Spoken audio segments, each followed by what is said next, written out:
Please all stand. This commission is now in session.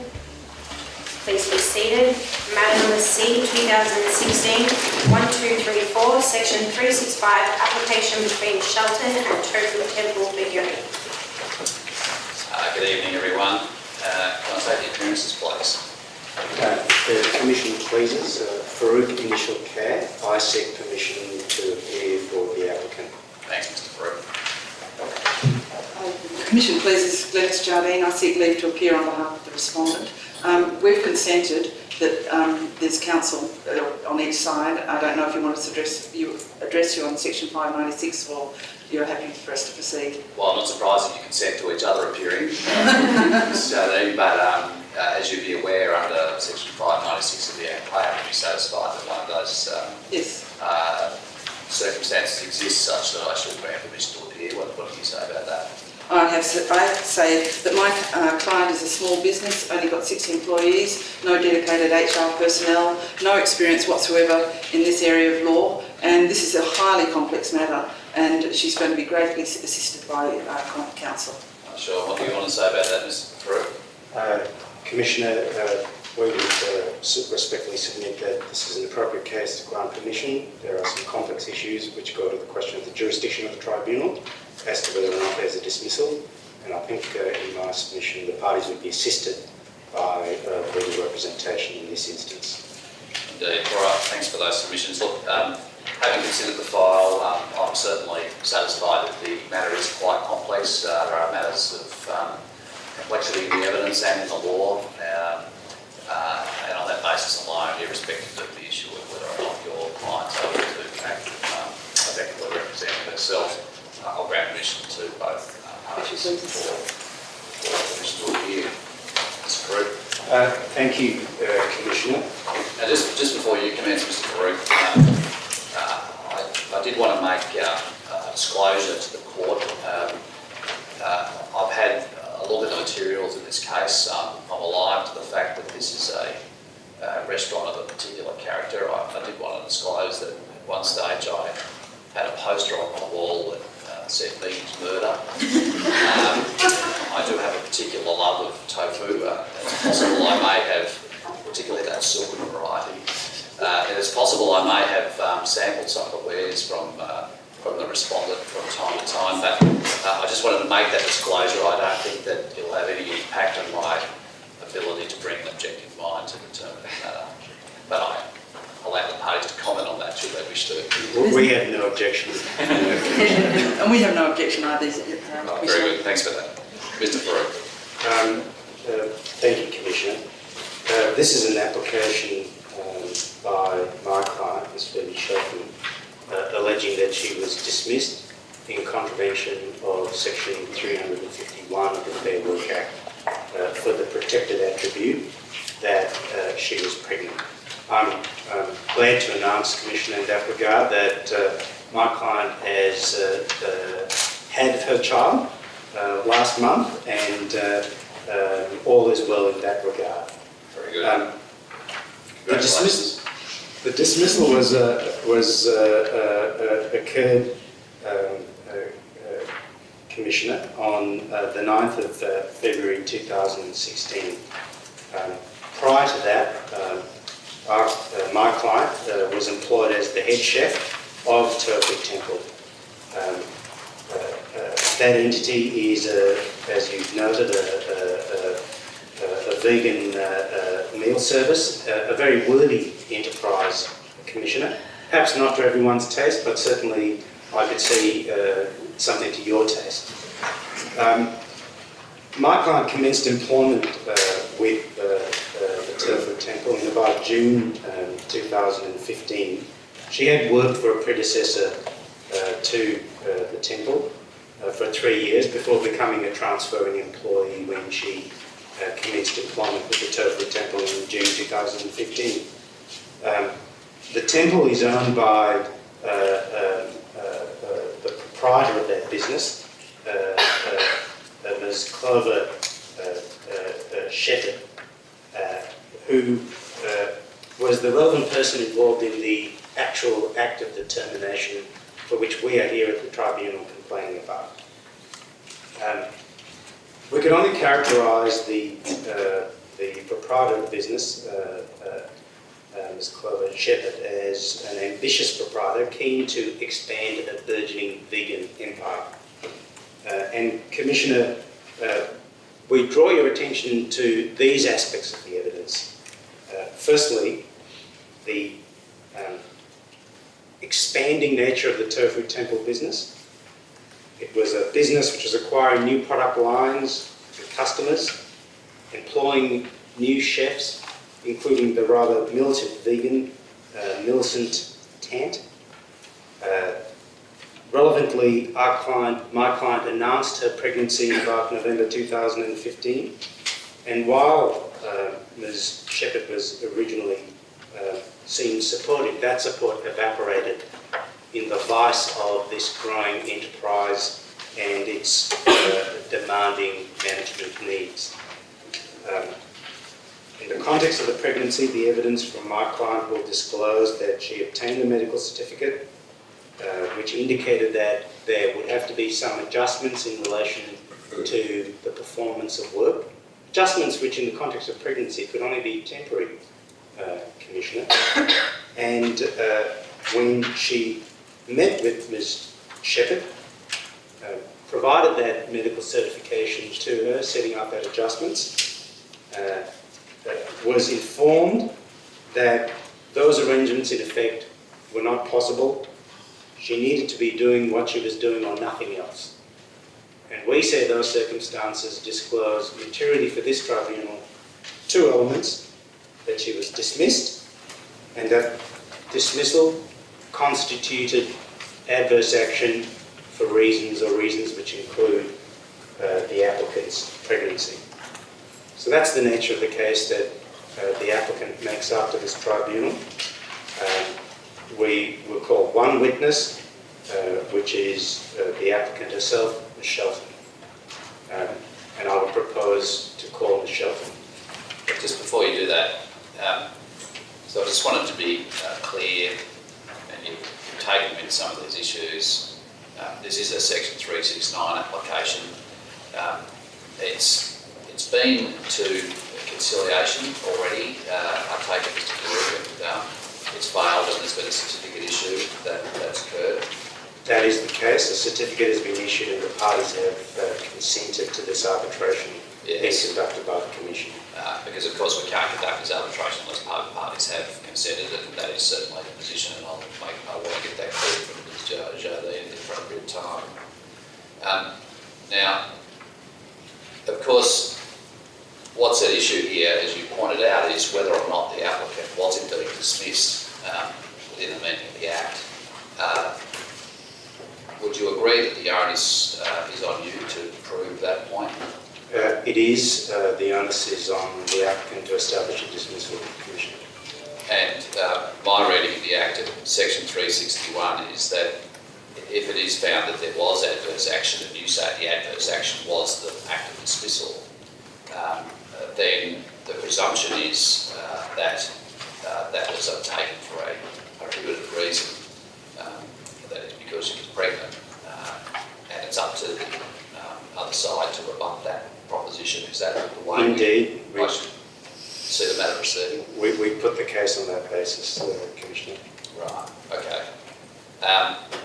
And if the applicant's successful, I presume are you going to address me at some point about what orders are sought, or is that something you will leave to the... I've had a discussion with my learned friend about that, and we've agreed that this aspect of the hearing should be confined to the question of liability. Yes. And that in the event that a finding is made in favour of the applicant, then the parties will address you further on another occasion on remedy. Remedy. All right, very good. Thanks, Mr. Brooke. Thank you, Commissioner. I'm going to call you witness. Thank you. We call Phoebe Shelton.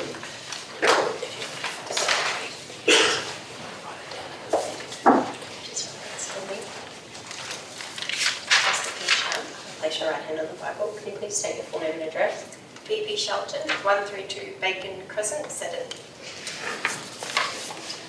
Do you swear by Almighty God that the evidence you shall give in this matter before the Fair Work Commission will be the truth, the whole truth, and nothing but the truth? Yes. Thanks, Ms. Simpson. Yes, Mr. Brett. Thank you. Ms. Shelton, can you state your full name for the Commission Phoebe Shelton, and your address? 132 Bacon Crescent 7. Ms. Shelton, have you made a witness statement in this matter? Yes. Do you have that witness statement before you? Yes, I do. Attached to that witness statement, is there a copy of the medical certificate? Yes, there is. I want to ask you in relation to your witness statement, so the contents of that witness statement true and correct? Yes. I tender that witness statement.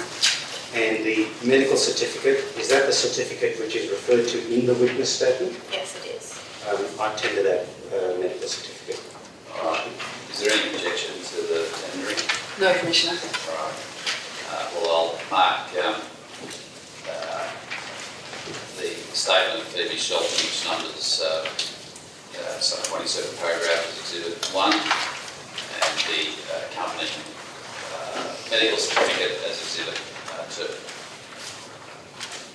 Thanks. Commissioner, I just seek leave to ask the witness a couple of questions to clarify some matters in that witness statement. Yes. Yes. Ms. Shelton, can I please take you to paragraph 25 of your witness statement? Do you have that before you? You say there that you told Clover that I felt that I had no option but to leave. Yes. And that's a reference to the termination discussion. Yes, that is. Can you tell the Commission why you said that to Clover? After I've had a few issues with my pregnancy, after speaking to my doctor, they said that I should move to a safer role within my workplace. And I did explain that to Clover, but she refused to move me to a safer role. I explained that maybe that she could get a temp in because I could still help out with all the orders, but she said that that wouldn't be happening, so I had no other choice but to leave. I felt that I had to resign because if I wasn't able to work safely, it would impact on the health of myself and my baby. I have no further questions for the witness, Commissioner. Thank you, Mr. Brewer. Cross-examination. Ms. Shelton, you were head chef, Yes. and so you told everybody else what to do with the other chefs, that's correct? Yes. So you had the right to delegate jobs to everybody? I did, but we were quite busy at the time, so... No, we won't worry about Yes. buts and that. I'm Yes. just talking about your role at the moment. So if there was something that you want anybody to do, you had the right to say do this and do that. Yes. And then there was this problem with Millicent, wasn't there? Yes, there was. Millicent was somebody who got under your skin. I wouldn't say she got under my skin. She was your competitor, wasn't she? No, she wasn't my competitor because I was the head chef. You felt anxious because she was designing a whole lot of new foods for this restaurant, and she was getting her samples tested, and she was doing the most samples. You were pretty upset about that, weren't you? No. And you were so upset that one day she turned up and she had this new thing bubbling on the stove, and you went in and you picked up the saucepan, didn't you? I did pick up the sauce. And it wasn't your saucepan to pick up, was it? It was a teamwork. And No, and I'm saying to you that you had the right to say to Millicent, shift the saucepan from the stove to where it was going. You had the right to say that, didn't you? Not in that circumstance, I didn't. I'd say as head chef you did have that right, and you had the right to direct her to put her saucepan from the stove to the kitchen bench or wherever it was going, and you chose not to. That's correct, isn't it? No. And you chose not to because you deliberately wanted to spill her food, whatever she had in the saucepan, bubbling away, soup or whatever. You deliberately wanted to spill it on the floor, didn't you? Definitely not, because that would have put my baby at risk. No, I would say that spilling the food on the floor didn't put your baby at risk at all. You felt your job was at risk, that you, after coming back from maternity leave, you'd no longer be going to be the head chef. That was your real fear, wasn't it? No. And so you were so angry and so upset, you grabbed her saucepan off the stove, tipped it on the floor and stormed out, didn't you? I definitely did not. And then you went to your doctor And you told your doctor that what you actually said to your doctor was Millicent was bubbling up this supreme concoction on the stove, and you said to your doctor, this concoction, soup, well, let's call it soup, she was bubbling up this soup, and you felt really threatened by her. And you had some problems with your preeclampsia, and so you were so stressed. I object to the question. There are a number of propositions in the question. All right, Commissioner. well, I'm going to put them. So first of all, I'll break it down. So you went to your doctor and you had preeclampsia? That was the issues earlier. Beg your pardon? I had preeclampsia a little bit earlier. I wasn't sure what was going on. So you didn't have it anymore? I wasn't too sure. Okay, but you knew that if you got stressed about something, it's something that could have made your preeclampsia worse. Or any health issue. Yes. So you went to the doctor really upset because Millicent was your competitor and there she was needling into your job before you'd even gone off on maternity leave. That's correct, isn't it? No, I was not worried about Millicent. And so then you said to your doctor wrote a medical certificate, and let's look at that medical certificate. How often have you seen Harriet Krishna? Quite regularly, but I haven't been in quite a while because we've been very busy. And she says, after the incident at work on Thursday, 4th of February, you told her that you were upset with Millicent and you spilt the food on the floor, didn't you? No, I told her that I dropped it because I couldn't carry it and she was worried that that might happen again. You made that up, didn't you? No, I did not. And when the doctor says, I'm concerned the work that Phoebe's doing may cause harm to her and her child, she was concerned about your preeclampsia, about your stress, wasn't she?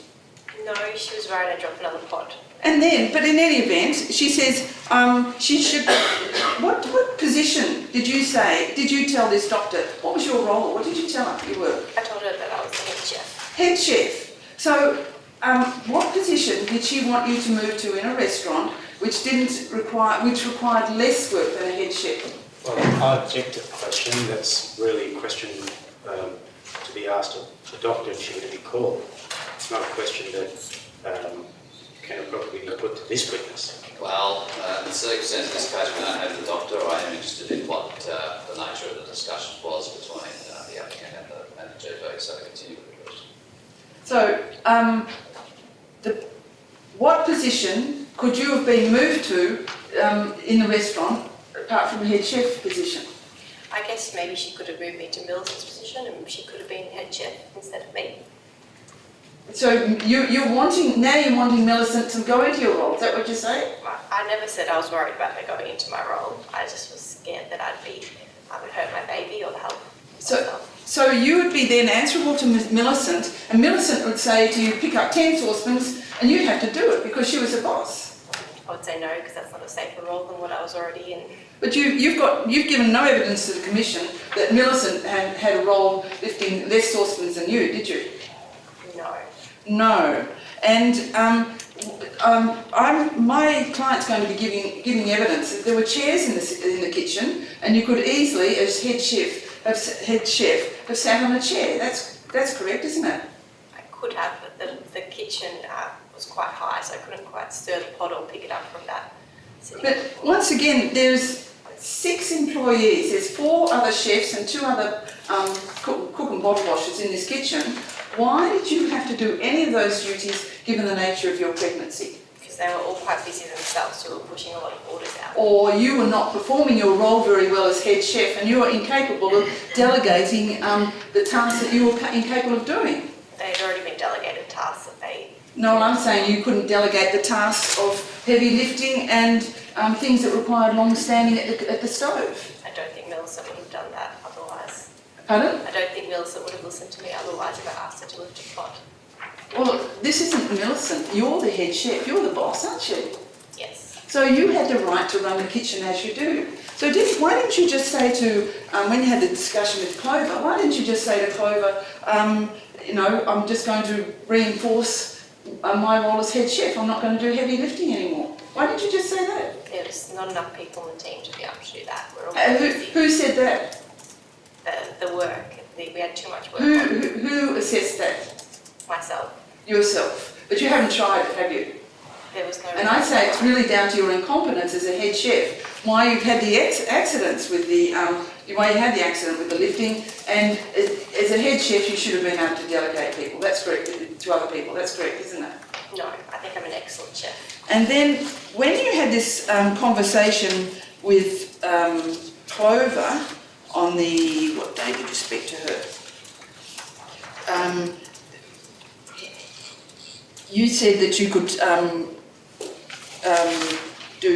do less heavy work. Why did you need to even say that to Clover? Because she wanted me to keep working in the role I Of was. course, she needed a good head chef, somebody who designs menus, somebody who makes sure all the food gets there, somebody to direct operations within the kitchen. That's what she needed you for, isn't it? You were good at it. Yes. Yes.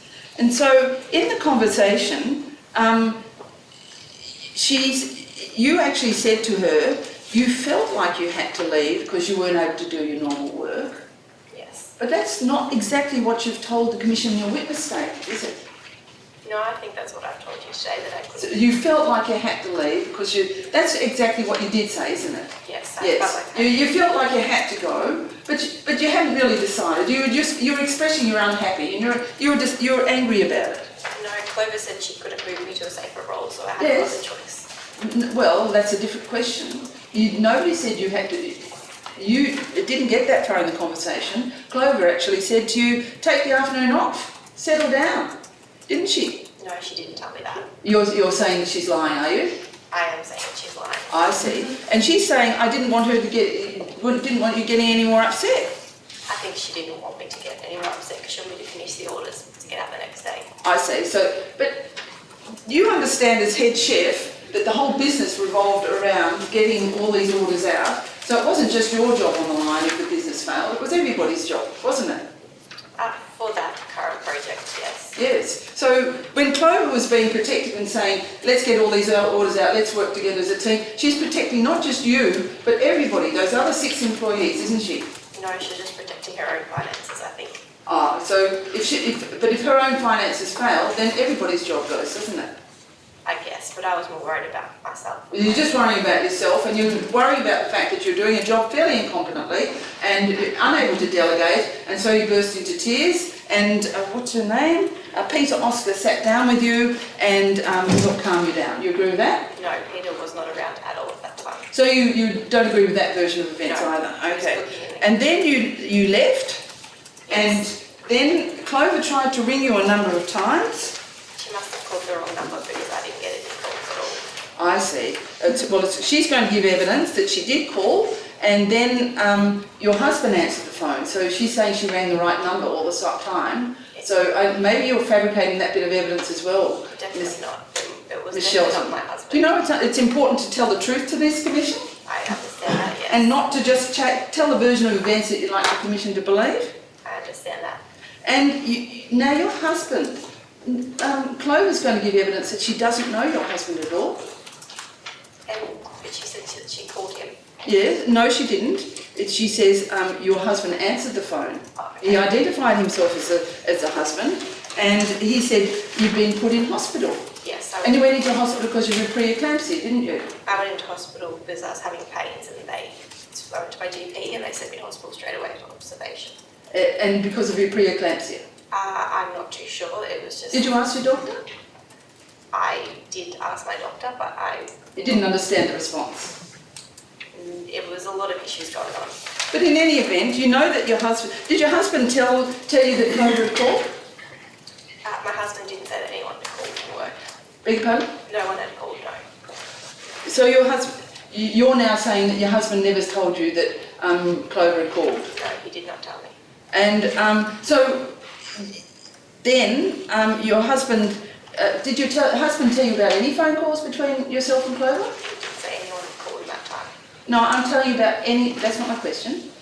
Did your husband tell you about any phone calls between himself and Clover? No. No. So you don't know why, what happened in any phone calls between him and Clover? I think because she didn't call. Well, you don't know that though.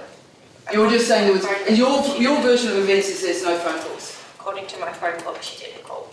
You haven't produced the phone log to this commission, No, have I you? didn't, no. Pardon? No, I did not. No, and I'd say you haven't produced it because once again it'll show that you're not quite telling the truth. And then you've trotted off to the Fair Work Commission, although even on your version of events there's no phone calls, no communications, and you've left one day in tears and that's the end of it. That's how you say it. Yes, And then you make an application to this commission. I did. Well, I'm saying to you that you've fabricated your evidence because you're very jealous about Millicent and your real concern was about the fact that Millicent was going to take your job as head chef, and when you came back from maternity leave, your job wouldn't be there for you anymore. That was your real concern, wasn't it? No, because she was going to get that job anyway if I was gone. Well, she was going to get that while you're away on maternity leave, but it was your intention to come back? I'm not too sure at this time. You're not. So when you asked for maternity leave, you didn't even really intend to take maternity leave. You intended to resign all the time. Is that correct? Definitely not. No, I was just going to enjoy the time with my baby and decide as I went on. So you're going to leave. When were you going to inform Clover? Whether you're going to decide if you're going to come back? I was definitely planning on coming back. I love being a chef, but I just wanted to enjoy the time as being mum first. But you know that there's certain obligations in relation to maternity leave Yes, and I do informing understand. people Yes. and to come back. But you haven't informed Clover that you're a bit divided about coming back. Well, I object to this question. I fail to see the relevance of it, Commissioner. It's not relevant to the two issues which are before this tribunal, whether there was a dismissal and what the reason of the dismissal was. Yeah, look, I've also got a concern about what the expectations you are putting on the witness in terms of her understanding what her rights and obligations are. Commissioner, the only reason I'm asking this question is a real problem of credit with this witness and her intentions. I mean, she's the one that's brought this application. The onus is on her to show that she was dismissed, and it seems like she's just felt like she could use the system as she pleases, and that'll come out in my submissions later. Well, maybe it's not you can make submissions on. Okay. All right.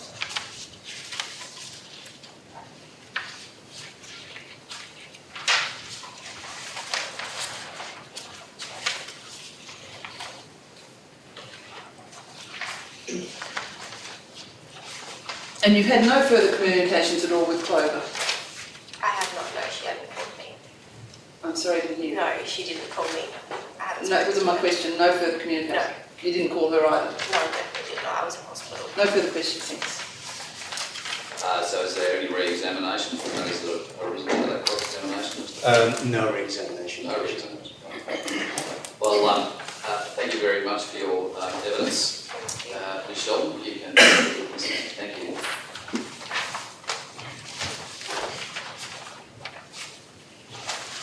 All right, we'll turn to you, Ms. Jolene. Does the Commission wish me to do a short opening? Look, I think that'd be appropriate to help the court understand the way in which you intend to approach the matter. Sure. As you've heard me ask the questions, and totally agree that Ms. Shelton was employed as a head chef, and no issue with that. The real problem came when the business started to expand, and particularly this Millicent Talent came on board, and she was a very talented chef, and there was a little bit of jealousy from Phoebe Shelton, even though Phoebe Shelton was in the position of power. She was the head chef. She trained these other chefs. She helped showed them what to do, and she could delegate tasks to them as head chef as she wished. So there was no direction that she had to be actively cooking at any time. She could have been sitting in the kitchen just writing menus or doing other tasks that the head chef does. There was complaints by Millicent Talent about the conduct of the head of Phoebe when she spilled the soup on that particular day. Millicent felt that she was being undermined about that. At the time, my client just let that go because she just wanted to see Phoebe being late stages of pregnancy. She just wanted to keep everything calm and smooth. And then Phoebe turned up with this medical certificate, which in my submission is not worth the paper it's written on. And this medical certificate describes an incident at work on Thursday, 4th of February. We've got no idea what that incident was. And then the work she may be doing may cause harm to her and her child. Well, the trouble is that it seems to be Phoebe's not doing the work she was actually employed to do. She's busy spilling saucepans when she should have been head chef. And my client's going to give evidence that there was no requirement for her to do an overly amount of physical work, standing for long periods. Now, it's very difficult from this medical certificate. It doesn't define what a long period is. Is that 5 minutes? Is that 4 hours? Is that 24 hours? We don't know. Or lifting heavy objects. In my submission, and we're saying heavy objects is not defined. What sort of level of saucepan? Is a saucepan 1 kilo? Is that too heavy? Is it 10 kilo? 20 kilos? We've got no idea what that means. And so that certificate came in, and then there's no evidence at the time. Ms. Shelton was actually asking to be demoted in her position. She was asking for a position that didn't involve lifting and so forth. But that's something that was completely within her own power to sort out without any change in position. So in my submission, and this is our case, the respondent's case, she was really creating her own disaster. And when she didn't get what she wanted, she just essentially threw a temper tantrum, said, "I'm going to resign if you don't watch out," words to that effect. And then she was comforted, and then she left. Now, she didn't communicate at all with the employer after that. And this is where it's really puzzling. And the husband, at the evidence from my client, is that the husband spoke to my client twice, and he gave the position of Phoebe. Now, my client has no idea what the relationship is between the wife and husband, whether their marriage even is together, or he was doing something vindictive to spoil, whether they're actually separated and he was trying to wreck her job so she couldn't go back to work. We've got no idea. There's all sorts of theories could come out of that. So essentially, we'll argue that there's no dismissal, there's no adverse action taken, and even if there was a dismissal, we'll argue it obviously in the alternative, but we say there's no dismissal, no adverse action, and certainly no adverse action because of her pregnancy. My client was trying to accommodate the pregnancy, and the dates of when Phoebe was meant to go off on her maternity leave had already been determined. That was fairly and squarely within the Act, and we say that anything that happened was of Phoebe's own doing, and not the responsibility was not with the employer. If I'm not with you on that point, that I do find that there is adverse action, that there was in effect a constructive dismissal. Yes. If you agree to all, you've got to deal with the reverse onus provision that we discussed. Yes. It's on you to say that she wasn't forced to resign because she was pregnant. Yes. We'll say that if there was any resignation, it was due to her inability to cope with Millicent Talent and the talents that Millicent Talent presented to her. Yes, absolutely. A jealousy-driven presentation. Jealousy-driven, absolutely. Yes. All right, thank you. Thank you. I call Clover Shepherd.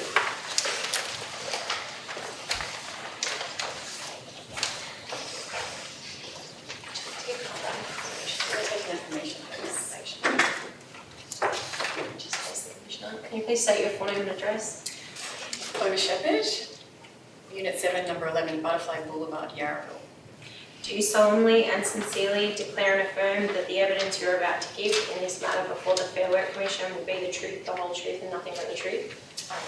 Thank you. Please take a seat. Thank you, Shelley. Ms. Shepherd, you've made a witness statement in this matter. I have. Have you got a copy of that with you? I do. Have you read it recently? Yes, I have. Are the contents of that true and correct? They are. A couple of questions I just want to get you to answer in relation to what you've put in their witness statement. Can you describe to the Commission what you saw as the working relationship between Millicent Talent and Phoebe Shelton? Extremely competitive. And can you elaborate how you observed that and how you came to that conclusion? Phoebe seemed to be very threatened by Millicent. Millicent was a young, up-and-coming, very talented chef. And Phoebe, she was just threatened by her, and she knew that Millicent was going to take her job when she went on leave. And I believe Phoebe was worried that Millicent would have that job permanently when she came back. Right. And had you said anything to Phoebe to fuel that sense of threat or jealousy? No, I didn't. And had Phoebe ever said anything to you, "I'm scared or worried about this"? No, she hadn't. And can you tell in relation to the incident which involved the saucepan spilling, when did you find out about that? When Phoebe came to me and told me that she'd dropped the pot. And what did you say to her? I told her that she shouldn't have been lifting the pot if she felt that she wasn't capable of doing it. And what was your understanding of her role as head chef? That she could delegate tasks to other staff members. And how many staff members are there? I had 6 at the time. Right. And then take you to the day of the conversation. Now, Phoebe's evidence is that she says that, I'll just repeat her words.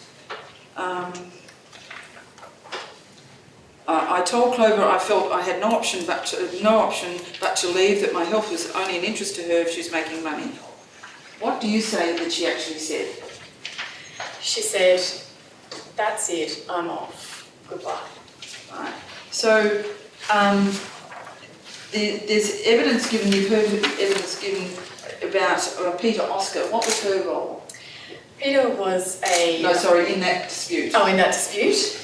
Yes, after Phoebe left the room, I sent Peter out to console her because I believe that she was making a decision based on emotion and not using her head, and I wanted Peter to talk her around.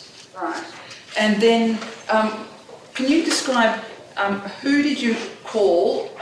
You say in your witness statement you tried calling Miss Shelton, and Miss Shelton denies receiving calls. Who did you call? I called Miss Shelton, and her husband Dennis answered the phone. And what did he say to you? He said to me that Phoebe was in hospital and that she wasn't coming back. Right.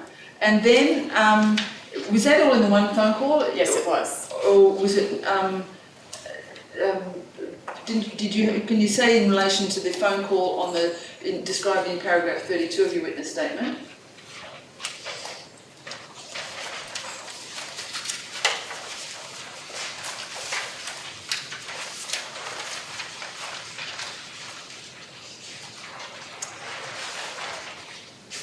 Yes, that's right.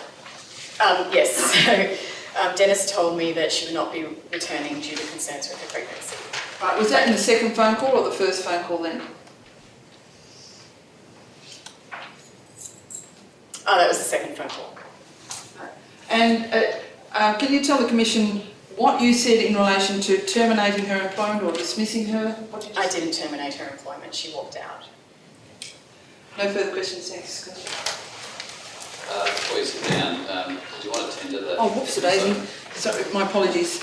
I seek to tender that witness statement. Any objections to that, Mr. Brewer? No objections. So we'll mark that witness statement as closed, with Exhibit 3. Mr. Brewer, Thank you, Commissioner. cross-examination. Shepherd, you described in your witness statement that Topher Temple is an ethical, compassionate and has sustainable values, is that right? That's correct. And is that reflective of your own values, that you're an ethical and compassionate person? Yes, I am. Yes, okay. And it's fair to say the business was a growing business, wasn't it? It was, yes. You're a fairly astute business person, aren't you? I'd like to think so. Yes, and you identify the vegan market as a particular growth opportunity, didn't you? Yes. Yes. And you initially started supplying gourmet delis, is that how it started? That's correct. Yes. And then you grew to supply independent supermarkets? That's correct. Yes. And then you expanded into direct delivery of complete meals for a week to the home market? That's correct. Yes. And then you had an inquiry from an airline? That is right, yes. Yes. And so your business was expanding very, very rapidly, wasn't it? Yes, it was. Yes, and you'd only been in charge of that business for a very short period of time. That's correct. Yes. And you started off with one chef, didn't you? Phoebe. That's correct, yes. Yes. And by August 2015, you'd employed 2 part-time chefs. That's correct. Yes. And in October 2015, those 2 part-time chefs became full-time chefs, didn't they? That's correct. Yes. And you employed 2 further chefs. That's correct. Yes. And it's fair to say that you were juggling a lot at that stage, weren't you? I was, yes. The pressure was building. It was. Yes. You had to create new meals for this new burgeoning market of vegan meals, isn't that right? That's correct, but Commissioner, if I could please explain. Well, no, I want you to answer the question. You had to create new meals, didn't you? Yes. Yes. Okay. And it's fair to say you had to train these new staff, didn't you?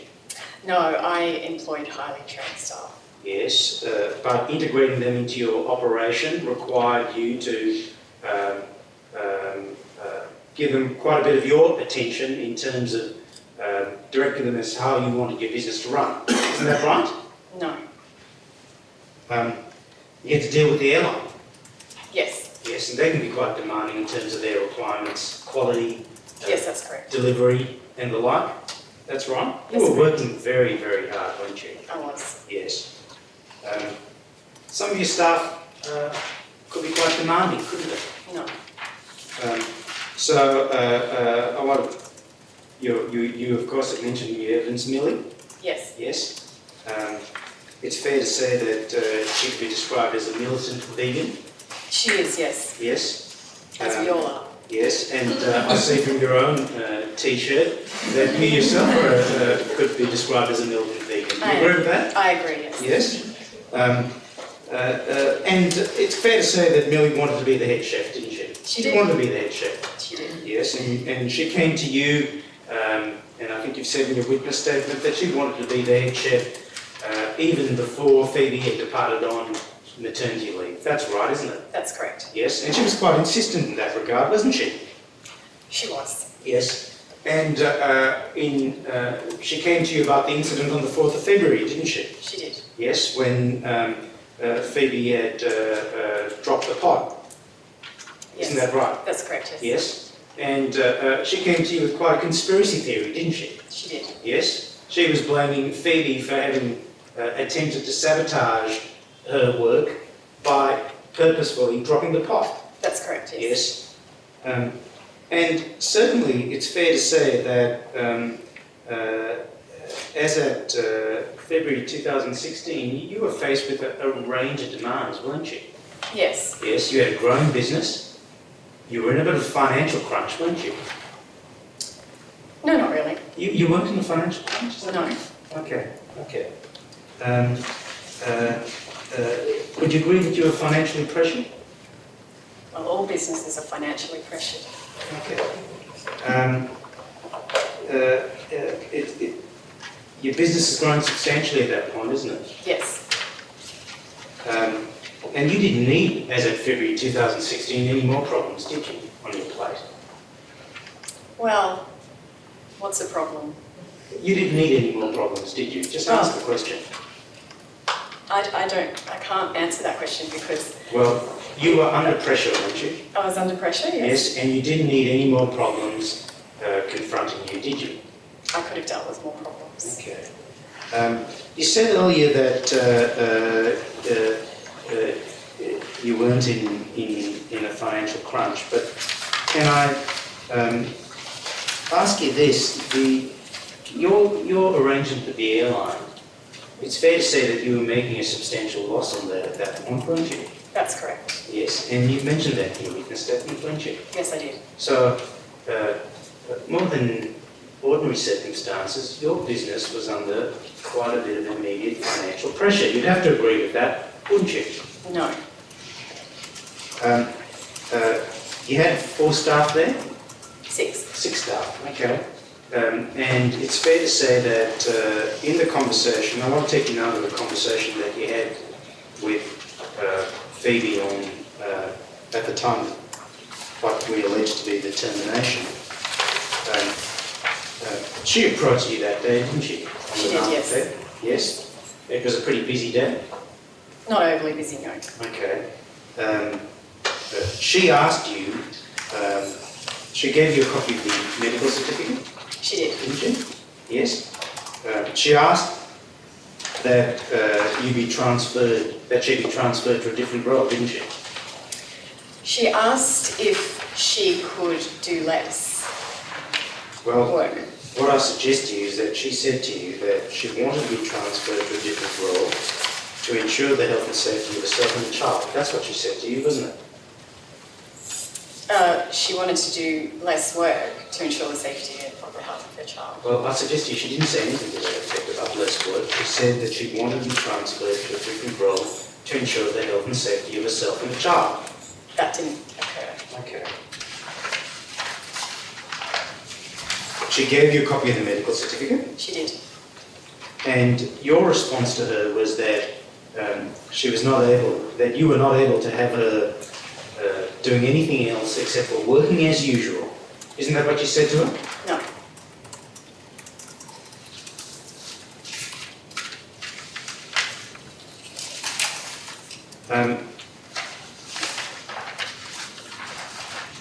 She suggested to you, didn't she, that that you could engage a temp to assist her. Isn't that right? That's what she said to you. She did suggest Yes. that, yes. And what I suggest to her is that you, in response to that request, said that you couldn't afford it. Isn't that right? That's correct. Okay. So I want to bring you back to something that you mentioned earlier. You indicated that you weren't under a financial crunch, but you just admitted, haven't you, that you couldn't even afford to employ a temp. Isn't that right? No. I wasn't in a financial crunch, but I wasn't flowing in money either. Okay. You admitted a moment ago, under questioning from me, that you couldn't afford to employ a temp. You agreed That's what I told her. Yes, and you gave that evidence to the Commission, did you? That's what you said to her? Yes, that's right. Yes. It's fair to say then, when you gave evidence to this tribunal earlier that you weren't under a financial crunch, that you were not telling the tribunal the truth. That's Commissioner, right, I isn't it? object to the question. I just wonder what the relevance is. The witness has already given evidence that she wasn't in financial trouble, and she just seems to be being badgered by my learned friend, so I think we should move on. Well, what do you want to say about this? Well, it's an important issue about the creditworthiness of this witness, Commissioner, and it's an important matter which goes ultimately to what we contend was a refusal to make the accommodations that were sought by my client. They're material on two issues and substantially relevant on the issue of credit, Commissioner. Yeah, look, I agree with that. I think that it is of interest to me, Jodie, what pressures this schedule was under. I'll allow the line of questioning to continue. So when you gave evidence to this tribunal earlier that your business was not under financial crunch, you were not telling the truth to the Commission, were you? I was telling the truth. Now,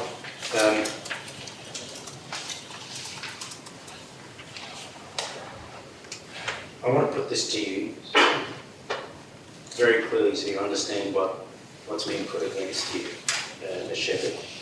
You said in that conversation to my client that you needed her to be doing what she was paid to be doing and nothing else. That's what you said to her, wasn't it?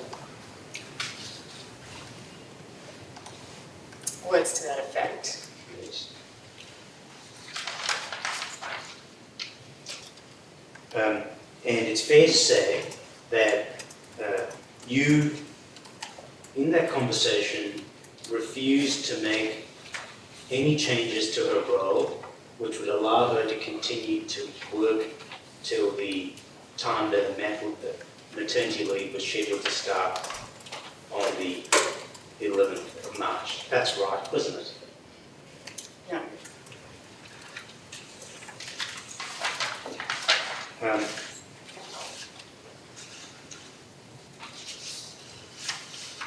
It's fair to say that in that conversation you made the assessment, didn't you, that it was just all much too hard, that you didn't want this pregnant employee around making requests to change her role and her job, and you just couldn't tolerate that, could you?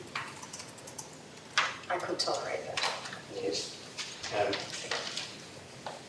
You were exasperated, weren't you, in that conversation, it's fair to say. No, it's not fair to say.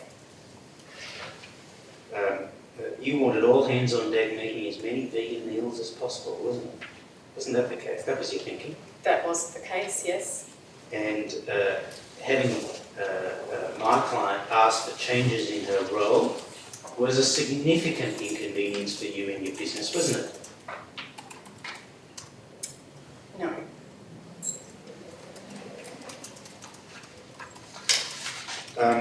You've given some evidence, didn't you, about the attempts to call my client after this discussion happened? That's correct. Yes, and you referred to, I think, a couple of attempts in your witness statement. That's right. Yes.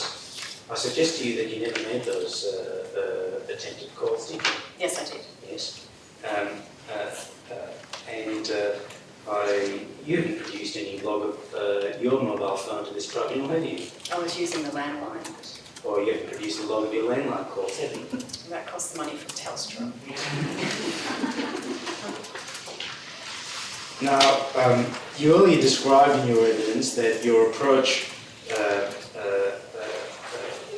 that your values are one of compassion. That's correct. That's right. It's fair to say that in that conversation with my client, you didn't show any compassion whatsoever, did you? Yes, I did. No further questions, Commissioner? I've got a couple of questions in re-examination. Sure. You were asked a question about the creating meals, and you were going to expand on your response and what was happening. Can you expand now, please? Thank you. I had 6 staff who we were all involved in creating meals. It wasn't just Phoebe's job and it wasn't just my job. So we had 6 staff that was involved in that process. So I wasn't under pressure from that. And you were asked a question just now about Phoebe saying why she wanted to change her role. What did she say to you? What was your understanding why she wanted to change her role? She wanted to work less hours, and she also... I object to this evidence, Commissioner. This evidence would, in relation to the number of hours, Didn't arise in cross-examination. No, but I would submit that it was because she was asked very specifically the question why she wanted to change the role. So I submit that it was an answer, a question asked in cross-examination. I am allowed to, and the evidence was given in chief and in any event. So Was there anything that directly went on? sorry, I couldn't quite hear There's you. nothing directly on the question of the hours that you worked, was there? Well, the reason for changing her, first of all, in the evidence in chief, she did give evidence about wanting to work less hours, but the question was Phoebe gave a reason of why, the proposition was put to her about why she wanted to change her role, and I just want the witness to expand on her response. All right, I think that's reasonable. I'll let the question was correct. Thank you. She wanted to work less hours, and she wanted to have her job duties in line with what was in the medical certificate, which to me wasn't very clear. No further questions. Just before you stand down, I wanted to ask you about the pot dropping incident. How heavy was the pot that was dropped? About 2 kilos, 2 kilo pot. yes. And what was in the pot? Was it that tasty chili tofu soup? It was lentil stew. Lentil stew, or perhaps less of the quantity. Anything arising from that on inquiry? No, Commissioner. So thank you for your evidence. Ms. Shevin, you can step down. So that concludes all of the evidence for you, Jane. Yes, thanks, Commissioner. All right. So Mr. Farouk, in a position to sum up how I should determine this matter? I am, Commissioner. In my submission, it's clear that determination, in terms of the 2 issues that we have here, was a dismissal by the employer, and we would direct the tribunal's attention to relevant authority in that regard, and I will hand up that authority now to the tribunal, and I have a copy for my learned friend.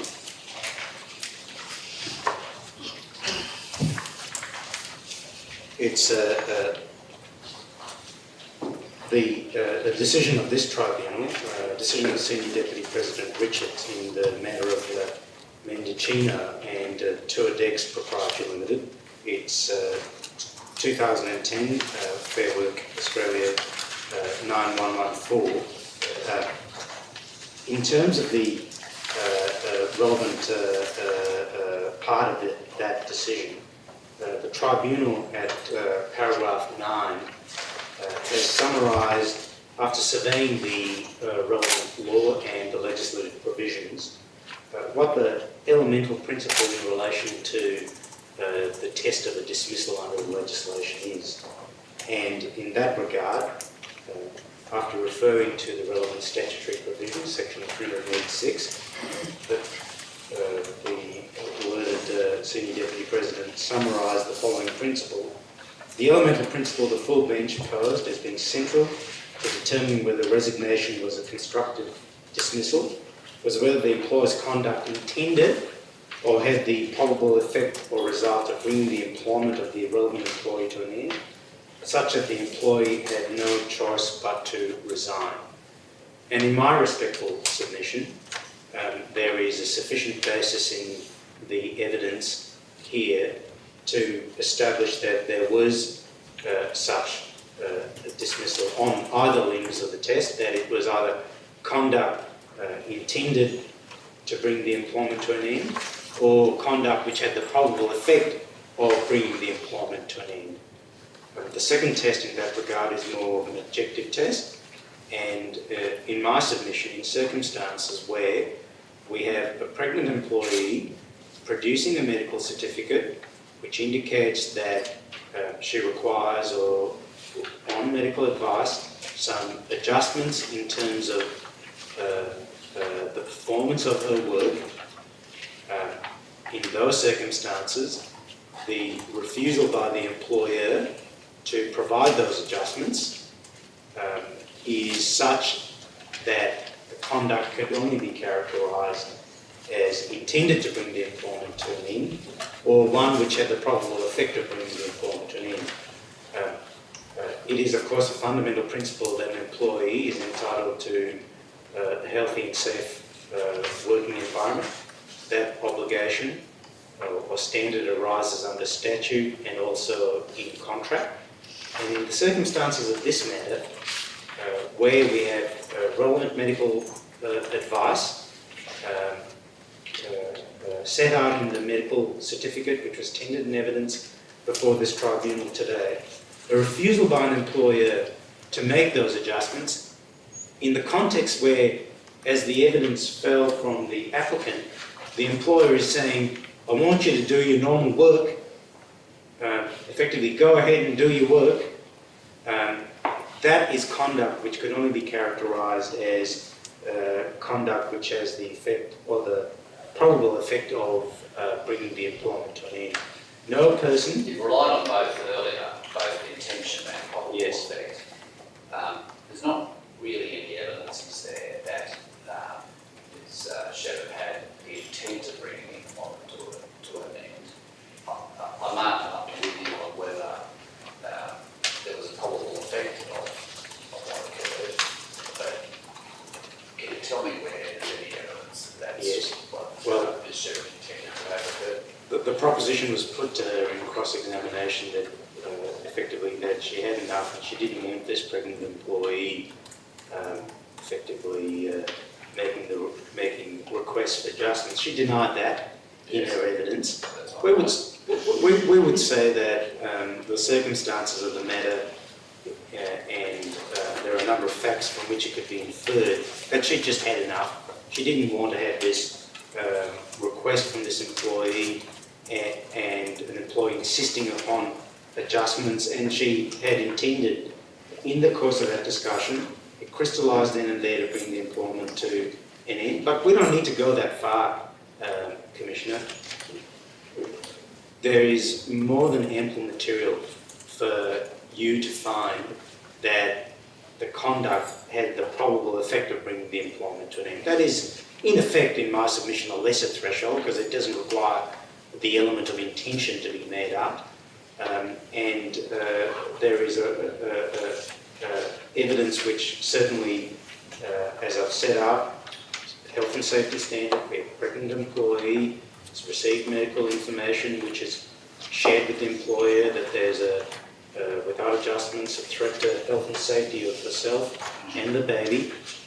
A refusal by an employee to make adjustments in those circumstances and say, you go about your usual work, which has been identified as unsafe, can only be characterised as conduct which had the probable effect or result of bringing the employment to an end. So we say the statutory criteria is well met up in this case on the question of the dismissal having occurred, and it meets the test in section 386 of the legislation, and furthermore, in the way that that principle has been set out in this decision after a review of the relevant predecessor authority. So, in my submission, the fact of dismissal, or the conclusion of dismissal, is clear in this particular matter. And the second part of that, though, is also the notion that the applicant had no choice but to resign. Now, Yes. if you're aware, that's in other previous cases before this tribunal, it's a fairly high bar. Yes. One needs to look at were there other options available to the employee. What do you say about that? Well, in my submission, there was no other available option to the employee, because the employee is being told, you go ahead and you discharge all of your normal work. You go ahead and perform your duties, which have been indicated as unsafe by the doctor. In those circumstances, it is my submission that there was no effective choice but to resign or to depart the workplace. And we said that that element of the test is met up. Okay, thank you.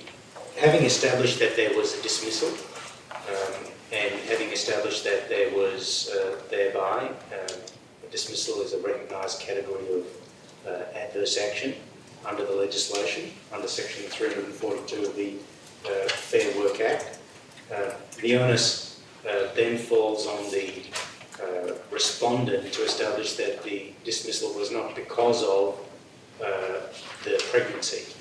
And in my submission, that onus cannot be discharged. The shepherd, in my submission, should not be accepted as a witness of truth in this tribunal. We go back to one very material matter, Commissioner, and that is this. In her evidence, whilst cross-examined, she denied that the business was in a financial crunch. She denied that. Her witness statement, though, made a number of mentions, made references to the fact that there was, she was making a substantial financial loss on the airline venture, if I can call it in those terms. She admitted that she could not afford to put on a tent in response to the suggestion of the applicant in the course of the termination discussion. She was not candid to this tribunal in her evidence on the question of the financial difficulties that the employer was confronting. She hedged around that issue in my submission. She was not being forthright with the tribunal. And only when confronted with that evidence did she try to explain it away in a somewhat unconvincing fashion. She should not be accepted as a witness of credit. Hence, in my submission, it cannot be said that the respondent can relevantly discharge the onus because, in effect, in the circumstances of this matter, Ms. Shepherd is the directing mind of the organisation. She was the decision maker in relation to the termination. Her credit, in my submission, is seriously at issue. And in circumstances where she denies that pregnancy was the reason for the termination, we would respectfully submit that her evidence should not be accepted on that account. In support of that, Commissioner, we have a number of other factors bearing on your assessment of that. We have, as is evident, it seems uncontroversial from the material, the clear indication that this was an expanding business, a growing business, facing new demands, new clients, new product lines. It's clear in my submission that some of the employees, or at least Millie, was demanding in terms of her operation.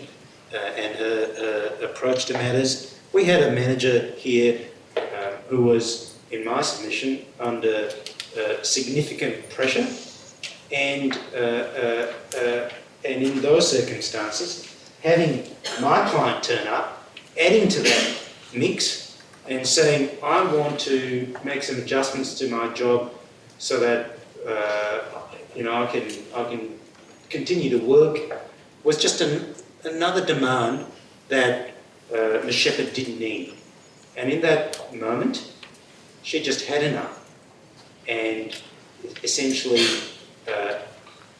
either made the decision that she didn't want my client to continue to work in the circumstances of her pregnancy, or in effect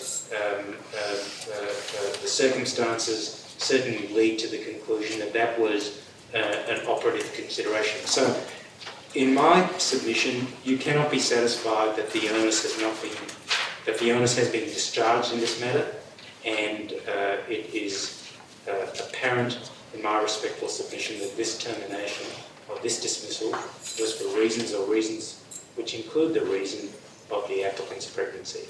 That concludes the applicant's case. All right, thank you, Mr. President. Commissioner, one has to be very careful when one looks at a case like this, that one isn't overwhelmed with the emotion of a pregnant employee sacked, therefore the employer is responsible. One has to look at the detail and the specific detail. One has to be very careful about that.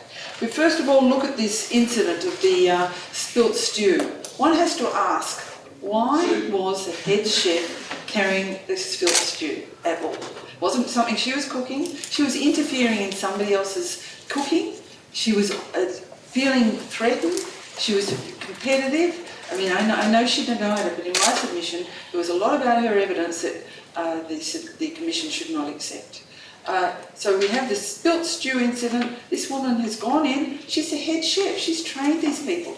The business expanding. She's part of the expansion. She's going great guns. Everybody's fine. Very happy about her pregnancy. No evidence that anybody's unhappy about her pregnancy or anything like that. The date for when she's meant to finish, 11th of March, had already been agreed. Everybody was comfortable with that. But there was a little problem, and that is that Miss Phoebe Shelton got a little bit too jealous of Millicent and Talent, and she started to spill the stew. She tried to undermine it. So we look at that conduct. Now, that's something that she wasn't disciplined by an employer.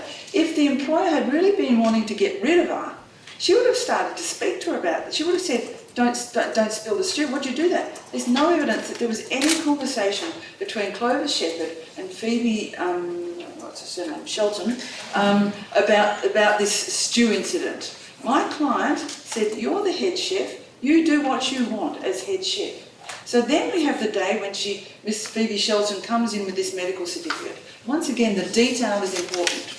We have to look at this medical certificate. It says approaching 7 months pregnant, no dispute about that. And then we've got after the incident at work on Thursday. And we have no idea from this, there's no other evidence, what was described to this doctor. Was it I picked up a 2 kilogram saucepan of stew and I spilled it on the floor, and that's somehow affecting me and my baby? Or was it something else? We just don't know. I agree with you on that point, but nevertheless, the certificate is there. Your client had options to seek her own independent medical assessment. Didn't she have that option? Well, this is all in the one discussion. Everything happened on the one day, so she couldn't say to Ms. Shelton, go to another obstetrician. It was all in one conversation. She was handed a medical certificate, then they had the discussion, and then we had Ms. Phoebe Shelton throwing a temper tantrum and leaving. So she just didn't have the opportunity to say, can we get another doctor to talk to you about it? It was all, and then we have the vagueness, and you have to look at the vagueness in this medical certificate. Requires overly physical work. Now, what does that mean? Does that mean she should never move and muscle? Should she be tied to a desk all day and not move? We don't know. Standing for long periods, what does that mean? And what's a long period? Is it 5 minutes, is it an hour? As I ask them the questions. And lifting heavy objects. And what does this doctor find? Is that 25 kilogram sack of flour? Is that a 1 kilogram saucepan? We don't know. So, but we do have the issue that she was expected to be head chef. We have the evidence that there was place in the kitchen so that she could sit to do her work. She wasn't required to be walking around. She was being an effective head chef. She could have sat down, she could have delegated to everybody else, please lift the saucepan and please direct the other employees to, she could have done that. But she came in with this medical certificate on that day. Can I just stop you there, Mr. Yes. I mean, that might be right, she could have done that. Yes. But your own client's evidence doesn't suggest that she indicated that to the applicant. That she should take action to delegate the work. That's not the evidence she gave. Well, the evidence is she made no comment to her about her performance, about how she was doing her role. I think the evidence is that everybody was busy doing their work, believing that everybody else was being competent. But my client was aware that there was this sort of inherent jealousy that was developing between Phoebe Shelton and Millicent Tallant. So in she comes on this particular day, and we have to once again look at the fine detail, and there's just this conversation. We've got two versions of events that happened in the conversation, but it seems to be that she just said something like, I'm out of here, or something like that. It doesn't say I'm resigning. It could have been I'm out of here for the day, I'm angry, I'm cross, whatever.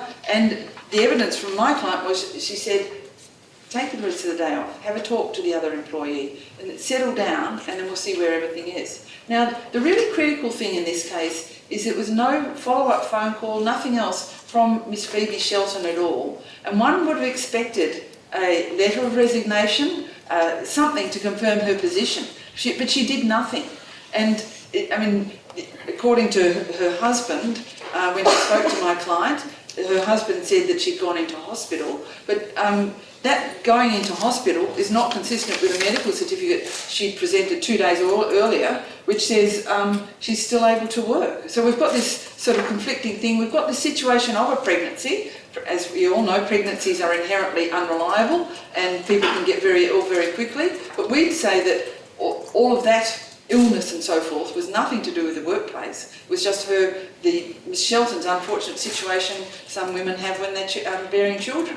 So we say that the expectation of my client was that she was coming back to work. There was no dismissal. There was no shouting and yelling. There was accommodation from my client. Take the afternoon off, see how you feel. On the facts, we say there was no dismissal. Now, if you're not with me on that dismissal, and it's admitted that a dismissal is by section 342 of the Fair Work Act is in the definition of what is adverse action, then one has to look at the reason for what occurred on that particular day. Now we've got a situation where we've got an employee who's being head chef, but she's not delegating, she's not doing the task she's supposed to be doing, and the whole operation is starting to fall over because she's not doing what she's doing. So in my submission, if there was any dismissal, which is clearly denied, that dismissal occurred because of the performance of the head chef. And it was nothing to do with her pregnancy. This is a business that was growing. There's no evidence. Now, my learned friends tried to sort of confuse the concepts of business being in trouble and a prudent business owner. A prudent business owner will not employ somebody else if that's going to send them to the wall. Doesn't mean the business is in trouble. There's quite a big difference. They have to be able to foresee that they can afford the salary of that person and they can take the reasonable steps to ensure that all other employees are still paid. So my client had the responsibility not only to Ms. Shelton, who admitted in the witness box, the only person she was thinking about herself, my client had the responsibility to the 6 existing employees as well, who were continuing to make sure their jobs didn't fall over. So if she kept on employing more people when she couldn't see how she was going to pay the wage, and she was taking a loss on the airline, then she could see the house of cards starting to tumble. That wasn't her evidence. There's quite a big difference between not employing a person and saying the business is in serious financial difficulty. So my submission, my client was trying to... The reason she didn't want to employ the person was because of financial constraints, wasn't it? It was because of financial constraints, but it wasn't because she was in financial difficulty. There's quite a significant difference. I see. Do you want me to explain that one a little bit more? Maybe another time. I could go on for another hour about that one if you'd like. So in my submission, in any event, she was the decision maker in what was happening. If she saw an employee that was not prepared to pull her weight as head chef, she was not prepared to say to this naughty Millicent herself, in her eyes she was naughty, Millicent, lift your own saucepans or whatever. There was also two people who weren't even chefs. So she was not prepared to do that. So in my submission, it wasn't related to her pregnancy, if there was a dismissal, it was related to how she was performing her work. So in my submission, the entire application is entirely misconceived. As you said earlier, in relation to the dismissal, I just want to address a couple of points. There was certainly no intention from my client's point of view, and from a probable effect of her conduct, there's no way that her conduct of saying, having the afternoon off, is consistent with somebody saying, I want you out of here straight away. She chased the husband, but she chased the employee a number of times, and she tried to get her back. So that's to do with the dismissal. I didn't address you about that earlier. So in my submission... Just before you, just a last question for you. You say that on the day of the order dismissal that your client, Ms. Shepherd, asked if one of the other lawyers could go and speak to Phoebe and calm her down. Yes. That was a Mr. Sorry? Who was that person? Excuse me, and I'll just have a look in my... Peter Oscar, she's one of the other chefs. That was Peter Oscar. So if you've not called Peter Oscar to give evidence in this matter, is that am I entitled to? Peter Oscar, unfortunately, has gone overseas. Oh. So I was unable to... These things I was going to happen. ask if I was entitled to infer that Ms. Oscar would give evidence that supported your... In my submission, no, and regrettably, my client's not financially in the position to fly Peter Oscar back to Australia just for this case today. Again, that goes to that financially. We can have another discussion about that. I understand the point. Yes. So in my submission, yes, she did have an expanding business. Yes, she did have, she had financial pressure, but her business was expanding. She'd made a business decision to take this loss for the airline so that she could get that business on board and then employ more people, give people pay rises, etc. Do all the right things by her employees as well. There's no evidence that she was gaining a huge amount herself, and she was just trying to get the business on foot and established, which, as the Commission's very well aware, often happens with small business when it's trying to expand. But she really wanted this Miss Shelton to toe the line, or be a head chef. Miss Shelton failed to be a head chef. She just wanted to be a cook and bottle washer. And in my submission, she would have been very dissatisfied if my client had said to her, okay, you can become a cook and bottle washer instead of head chef. She would have been very, very dissatisfied if there'd been a job swap and Millicent Talent had stepped into her role bossing around, and there was no guarantee of her safety. So in my submission, and what I mean by that is there's no guarantee that Millicent Talent wouldn't have said to her, lift the heavy saucepans, because I'm head chef, I can make you do that. There's just nothing about that. So we say that number one, there was no dismissal, and even if there was a dismissal, which is strongly denied, there was no breach of Section 351 of the Act. Anything in reply? Commissioner, just a few short points.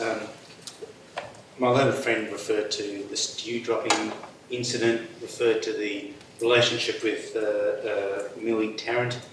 Those matters are presumably put on the instructions of a client and really amount to nothing more than distractions in terms of the critical issues here. And no significant weight should be given to those matters. They don't address the fundamental issue about the dismissal or the reasons for the termination. The jealousy theory is not something that should distract you. We would call it the jealousy conspiracy theory. So no weight should be given on those matters, and that's simply the proposition that we put. All right. Well, that concludes the case. Can you all congratulate the participants in the matter?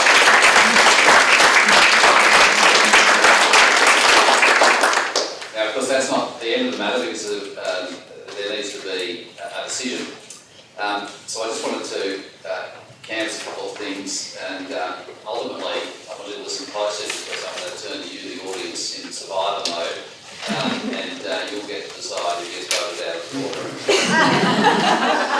Now, in this matter, just a couple of general things. These are interesting cases. These are matters that generally are heard in the court, a competent jurisdiction, but there was amendments made to the Fair Work Act a few years ago which allowed, as we discussed at the start, the parties, if they agree, they haven't been able to settle the matter of conciliation, they can agree to have the matter determined here. And it's not often exercised, but it has been exercised in some parties. And of course, there's benefits and risks from the side which they take.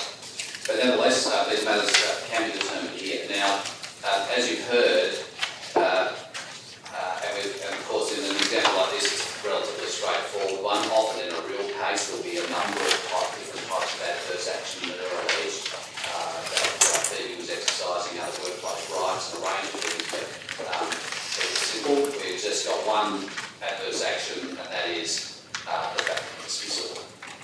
Now, of course, that's the first thing that we do have to decide. Now, we've got, I think, some agreed facts that have emerged. We know that she's been there for 3 years. There wasn't any dispute about how she was paid. There wasn't any dispute that she was the head chef. There was no dispute that she was, in effect, in control of her work, and it's a pretty significant thing, I think, in terms of the evidence. And it was a big part of what Ms. Jardine's attack was, is that it goes to that issue of choice.